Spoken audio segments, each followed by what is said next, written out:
દવા લેવા આવ્યા હોય તો દવાખાને જાઓ ભાઈ, અહીં કોઈ ડૉક્ટર હકીમ હોય નથી. અને હું વકીલ છું. આ અમૃતપુર ઉપરની ઢાંકણું ખોલ્યું મેં, અહીંયા સીલ માર્યું છે, આ ઊંધું કરી નાખ્યું. હવા પણ ન જાય. આ 25% અમૃત પુષ્પ છે, આની અંદર કાંઠા સુધી મધ ભરવાનું, એટલે સીલ મારી દેવાનું. હવે કાંઠા સુધી મધ ભરીને સીલ મારી દીધા પછી અને સવાર હલાવવાનું, પછી આને સીલ નડવાનું નથી. પહેલા દિવસે રાતે સૂતી વખતે જ્યારે ગોરડા હાંધવાની સોય ગરમ કરીને સીલમાં કાણું પાડજો. કાણું પાડી આંગળું મૂકી રાતે સૂતી વખતે 50 વાર હલાવી અહીંથી જેટલા ટીપા લખી દે એટલા ટીપા પીવાના છે. વધારે પીવાના નથી, ઓછા પીવાના નથી. ટીપા પીધા પછી કોઈ પણ વસ્તુ ખાવી પીવી ચાવવી નહીં. ક્યાંય વ્યસન હોય તો બંધ કરી દેજો, નહીં તો આની કોઈ અસર થાય નહીં. આખી રાતનો જે પેશાબ આવે કાચની બોટલમાં લઈ ફરિયામાં મૂકી દેજો. કલાક 1.5 કલાક થાય નીચે જીવતી એડું બહાર નીકળશે, કચરા ડૂટ્યા ભૂકા બહાર નીકળશે.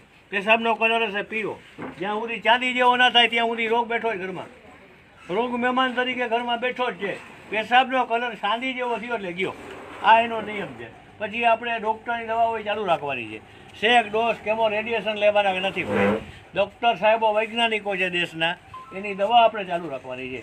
આયુર્વેદિક કોઈ દવા લેવાની નથી. માત્ર આ 11 ઉપરથી યુક્ત આપીશ તમને. ફરજી દૂધ નહીં ખવાય, દૂધની બનાવટ, ઘી, પેડા, બરફી, માવાની મીઠાઈ નહીં ખવાય. કઈ બધી ચોકલેટ દાદા દાદી કાકા કાકી ખાવ તો ખાવી નહીં. દૂધની કોઈ આઈટમ નહીં. સંતરા, દાડમ, મોસંબી, લીંબુ, ખાટા ફળ નહીં. તમારા દાળ શાક બને કોકમ ટમેટાના વગરના. ખટાશ આવવી ન જોઈએ. આથાવાળી વસ્તુ, નાયલોન ઢોકળા, ખમણ, ઢોકળા, બ્રેડ, બિસ્કિટ, આથાવાળો માલ, જૂના ગુંદા, ગરમા થાણા, હોટડોગ, પીઝા, આ બધું બંધ.